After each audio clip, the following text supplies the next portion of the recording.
বিশ্বকাপের পর প্রথমবারের মতো মাঠের ফুটবলে দেখা যাবে ব্রাজিলকে।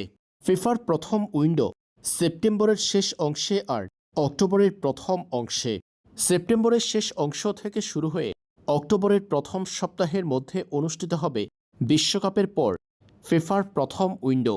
আর এ সময় দুটা নয়, তিনটা আন্তর্জাতিক প্রীতি ম্যাচ খেলবে ব্রাজিল। পাঁচবারের বিশ্ব চ্যাম্পিয়নরা তাদের নতুন সার্কেলে প্রীতি ম্যাচের সংখ্যা বাড়িয়েছে। ফিফার উইন্ডো কাজে লাগিয়ে প্রীতি ম্যাচের সংখ্যা বাড়িয়েছে ব্রাজিল। ইএসপিএন ব্রাজিলের খবরে বলা হয়েছে, বাংলাদেশ, সিঙ্গাপুর, কাতারে যে কোনো একটিতে এক আন্তর্জাতিক প্রীতি ম্যাচ খেলার কথা থাকলেও শেষ পর্যন্ত ব্রাজিল নাকি এগিয়েছে ভারতের সাথে। ভারতের সাথে কথাবার্তায় এগিয়েছে ব্রাজিল। ইএসপিএন ব্রাজিলের প্রতিবেদনে লেখা হয়েছে, দুটা প্রীতি ম্যাচ ইতিমধ্যে চূড়ান্ত করেছে ব্রাজিল ফুটবল।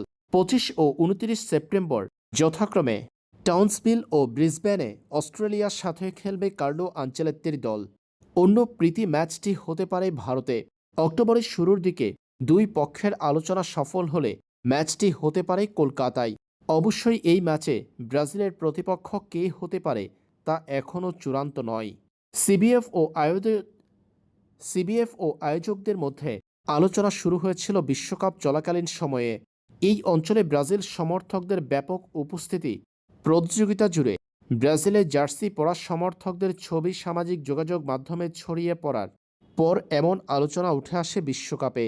ইএসপিএন ব্রাজিল জানিয়েছে, ব্রাজিলের ম্যাচ আয়োজনে আগ্রহ দেখিয়েছিল বাংলাদেশ, সিঙ্গাপুর ও কাতার, কিন্তু শেষ পর্যন্ত আলোচনা এগিয়েছে কেবলমাত্র ভারতের সাথেই।